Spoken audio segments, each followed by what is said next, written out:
Biden pardons weed convicts, your news update, and we talk AI rights on this edition of Arbitrage News Weekend, starting right now. Hello and welcome to Arbitrage News Weekend for October the 8th, 2022. I'm Joshua Stark. With the news that President Biden has pledged to end the United States' failed approach on cannabis, thousands of people who were incarcerated for possession of the drug are poised to receive pardons.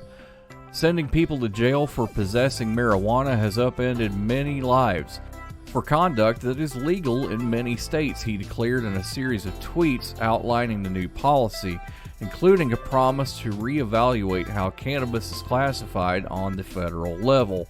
At present, it's a Schedule I substance like heroin. Despite its growing acceptance in society, weed possession is illegal under federal law, with the first offense punishable by up to 1 year in prison. If the squabbling ever stops over Elon Musk's renewed bid to buy Twitter, experts say he still faces a large obstacle to closing the $44 billion deal, keeping his financing in place.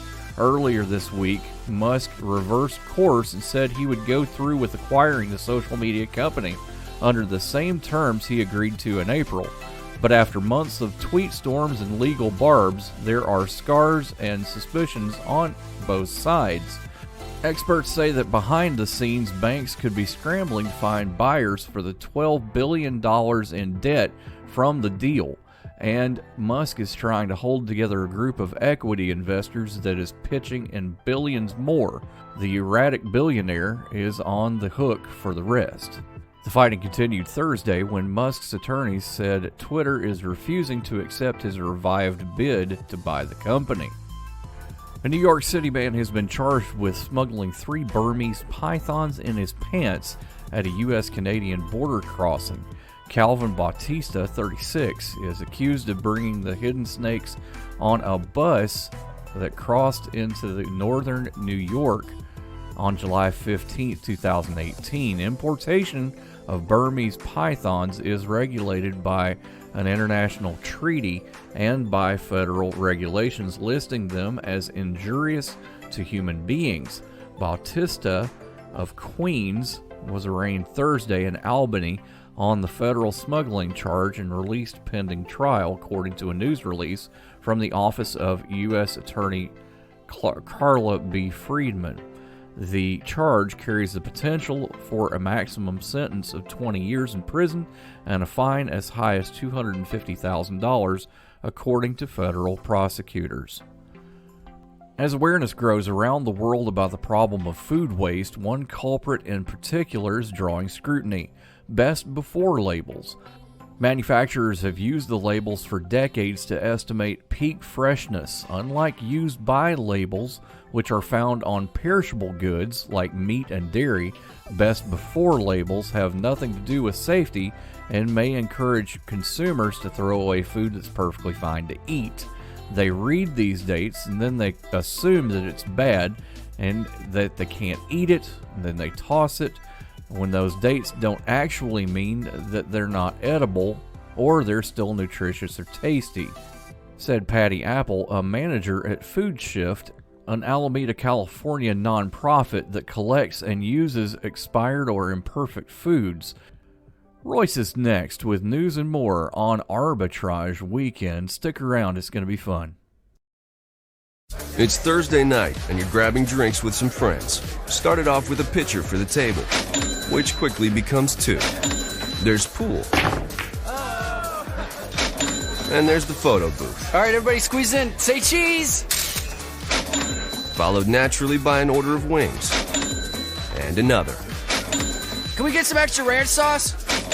Then there's the ceremonial nightcap. So what are we doing this weekend? And lastly, it's back to the car, which, if you're buzzed,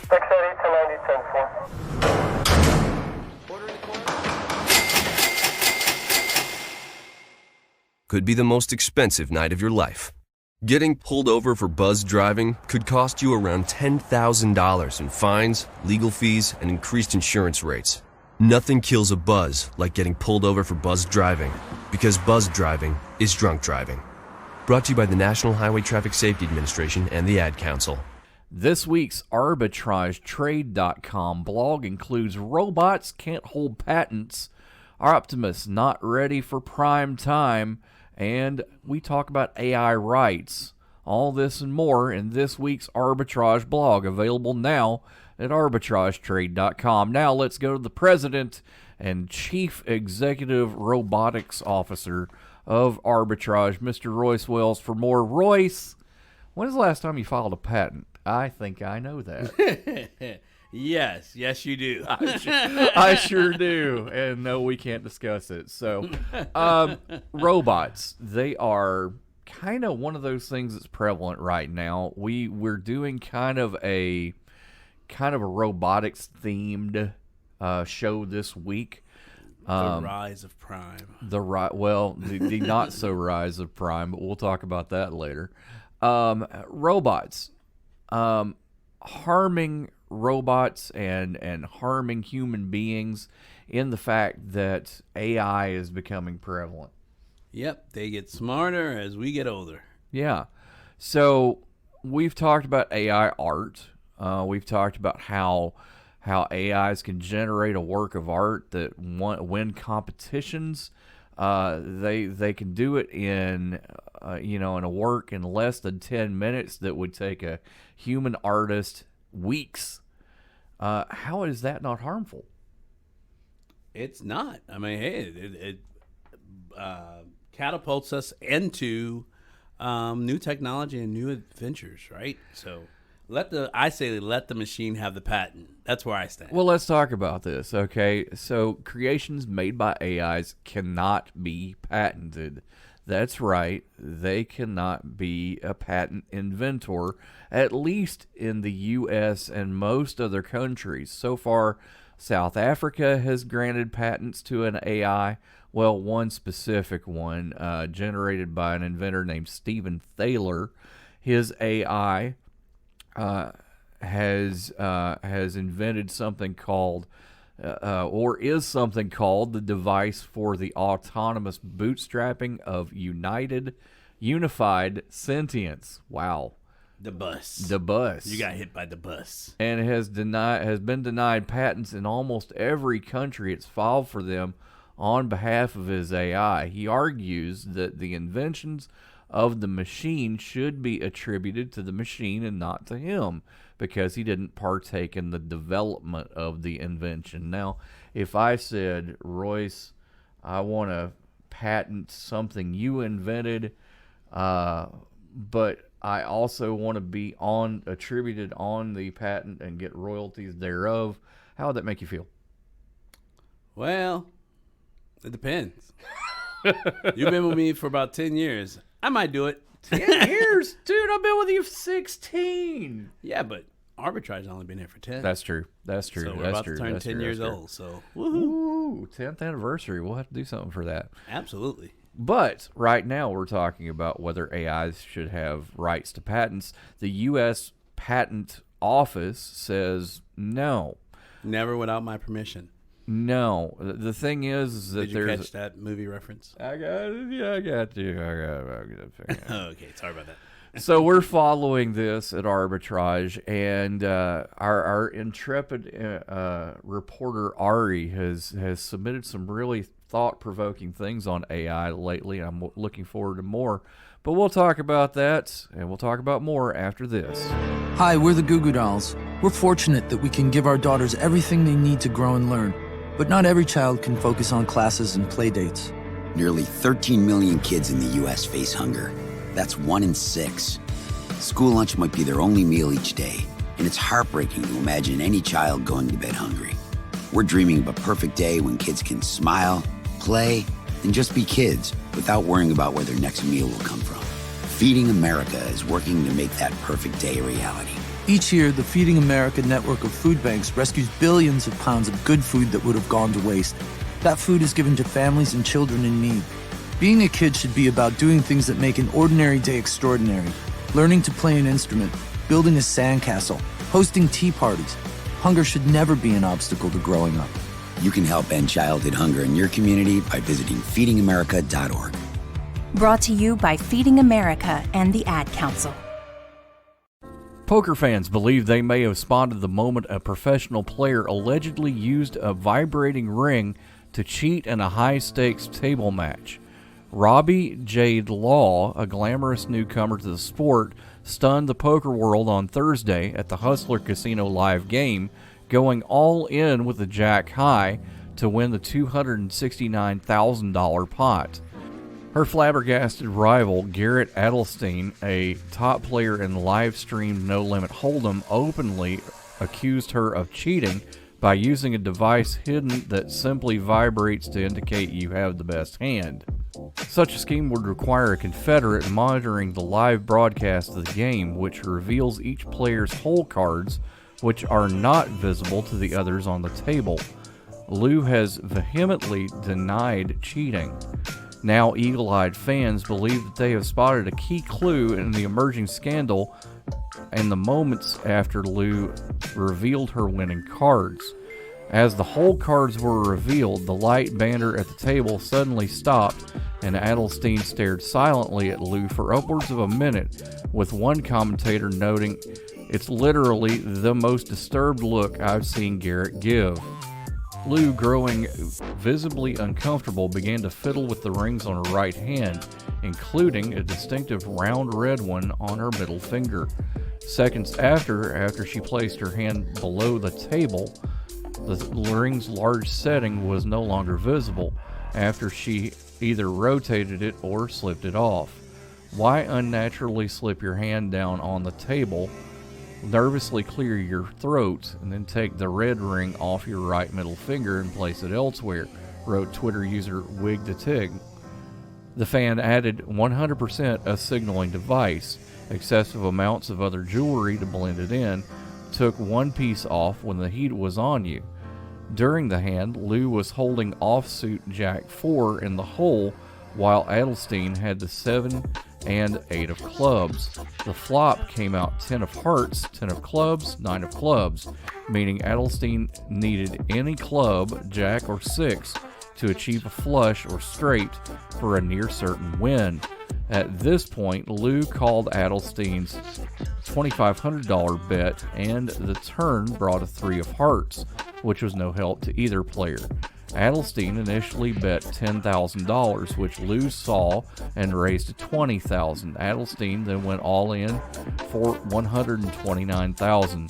At this point, with only one card left to be revealed, Adelstein had a 53% chance of winning, according to live odds from the broadcast. After crossing her arms and fiddling with her chips briefly, Lou called the all-in bet, stunning the announcers. "She calls," exclaimed one announcer, going on to speculate that the on-screen graphics showing Lou's Jack 4 hole cards might be incorrect.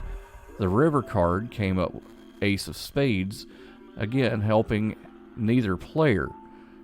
Lou's Jack High won the pot. Lou denies cheating and has said she misremembered that her low hole card as a 3, believing the turn gave her a pair of 3s. But after the hand, Lou returned the money she won to Adelstein in a puzzling move that only further fueled suspicions. Lou claimed she was taken outside of the gambling hall and threatened in a dark hallway by Adelstein. "Garrett blocked me, guilty as charged. What an honest man." More after this on Arbitrage News. Okay, so Sarah, I'm dropping you off at Emily's? Yep. And Josh, you're going to? Soccer, Dad. Soccer practice. Right. Oh, by the way, I just wanted to let you know when I pick you both up, I'll be wearing my short shorts. What? No! Yep, and my dorky dad hat, and I'm gonna do my dad dance for all your friends. They'll love it! Seriously? Why? Because I like my short shorts. Of course, I could be talked out of it if you guys would just buckle up your seatbelts without giving me a hard time. It's important to get your kids to buckle up for safety, no matter what it takes. And sometimes, all it takes is your parental powers of persuasion. Okay, we're buckling up. See, all buckled. Good choice. I'll just have to do my dad dance at dinner time. What? No! Do what you have to make sure your kids are wearing their seatbelts, even on short drives. Never give up until they buckle up. A message from the National Highway Traffic Safety Administration and the Ad Council. Visit safercar.gov/kidsbuckleup for more information. I'm excited about robotics. I think you know that. I definitely picked up on that. Looking around here, yes. Yeah, it is kind of an office that does. I mean, heck, I got an R2-D2 head right there anyway. And a land moon rover thingy. Yeah. So I was really excited when Elon Musk kind of released a thing talking about his new robot Optimus. You know, last year he kind of marched a bunch of stuff out in a conference, and it looked really cool and had a big Tesla logo across its humanoid chest, and I was thinking iRobot all over again. Here we are. Remember the first 3 rules of robots. And congratulations, you just said our secret word there. The laws of robotics posited by Isaac Asimov. Yep. We'll talk more about that later, but we had a preview of his Optimus robot last week at another conference, and needless to say, it was a little bit lackluster. I mean, the robot kind of got on stage, it turned to the right, it waved, a la Osmo, if you remember that one by Honda. Yep. You remember Osmo? Mm-hmm. Didn't really walk as well as Osmo. And even another prototype that he showed had to be carried on stage by 3 guys. So not quite there yet. Hey, they're working on it, though. But you see they're working on it, so it's not just a one and done. I agree with that. But, I mean, noted robotics experts and people like that have kind of pointed out, you know, it's not that much farther from what we already have. Yeah. For example, any kind of lever arm or anything like that, we've already done. Yes. We've already done half humanoid robots. Look at Sophia, the conversation robot. And I just want bionic arms and legs. Well, it's already there. We're already there, you know? All right. We've got bionics. We've got replacement arms and legs, and they even have better technology than the Tesla robot, even though the Tesla robot has 5-fingered arms, 5-fingered hands. I just want to know. $6 million man. Right? Which would be, billions today. Right? Kind of hilarious if you ask me. But here's the point of all this. Tesla really isn't. Yeah. Oh, okay. Tesla really isn't to the point to where he wanted to be right now. Looks to be that the robot could be less than $20,000 when it rolls out, and he's looking at that in about 4 to 5 years. Oh, that's nice. I think I want one. Well, I think I'm going to name him Jetson. It's very interesting because it is quite iRobot, you know? Oh, yeah. And so the 3 laws of robotics do come into play, and we'll see how that works. Of course, they're not the first car company to take a look at this, and you can look at our article on arbitragetrade.com for more. Thank you, Mr. J. No word in the English language is less convincing than probably. Are you sure we should get matching tattoos on our first date? Sure. We'll probably stay together. Probably? It's been 23 minutes since I ate. I can probably swim. You should wait 30 minutes. Okay, now tell me what to do. Cannonball! Cramp! Oh, I have a cramp. I can probably hit the green from here. Probably. Can I get a mulligan? Ready to go? Hey, are you sure you're okay to drive? Yeah, I'm pretty sober. Yeah, I'm probably okay. Probably okay isn't okay, especially when it comes to drinking and driving. If you're drinking, call a cab, a car, or a friend. Buzzed driving is drunk driving. A message brought to you by NHTSA and the Ad Council. With tens of thousands in prize money and the integrity of anglers hanging on the line, a walleye fishing tournament in Ohio turned ugly after an apparent cheating scandal was uncovered last week. An expletive-laced video posted to social media shows Jason Fisher, tournament director for the Lake Erie Walleye Trail, cutting open the winning catch of 5 walleye on Friday and finding lead weights and prepared fish fillets inside them. "We've got weights and fish," Fisher shouts in the video before winding up his arm and gesturing at the anglers to leave. "Get out of here," he shouts at the would-be winners. In the background, people in the crowd shout, "Call the cops," and accuse the men of theft. The winning anglers, Jacob Runyon of Broadview Heights and Chase Kaminsky of Heritage, Pennsylvania, were immediately disqualified. They were in line to win about $40,000. The video shows Fisher urging Runyon to leave for his own safety as people hurled insults at him. According to news site Cleveland.com, Kaminsky had already locked himself inside his truck in the parking lot. The duo had previously won several other Lake Erie competitions, according to Toledo newspaper The Blade, and have earned a considerable amount of prize money in the past. A Facebook post from February, for instance, announces Runyon and Kaminsky as the winners of the 2021 Walleye Slam. The Slam's website lists Runyon as the 2021 winner for catching a fish weighing 12.79 pounds. The pair had previously been disqualified from a 2021 competition for failing a polygraph test, according to an article from Cleveland.com. The news site reports that all big winners are required to take the test. The Global Polygraph Network notes that polygraphs can be administered in fishing tournaments to determine whether the winning anglers had followed the tournament rules, caught the winning fish personally, and during tournament hours used unapproved lures or weighted or altered the fish. Runyon and Kaminsky later passed the lie detector test that allowed them to win the Walleye Slam. "I knew we would pass the Walleye Slam test," Runyon told Cleveland.com in 2021. "Our reputation means the world to us, and we would never cheat."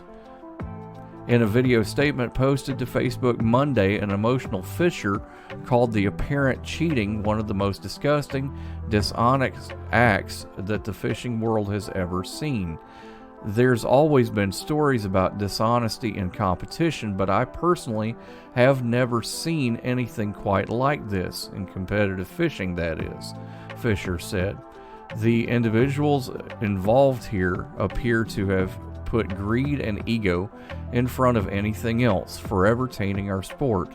Fisher also apologized for his use of profanity in the original video, noting that he acted out of emotion. More after this on Arbitrage News Weekend, including more with Royce. We're going to have some fun. See you then. Uh-oh, Brad's buzzed. Oh, yeah? Yeah, he's starting with the woots. And now a speech. "I just want to say that friendship is about heart and brain.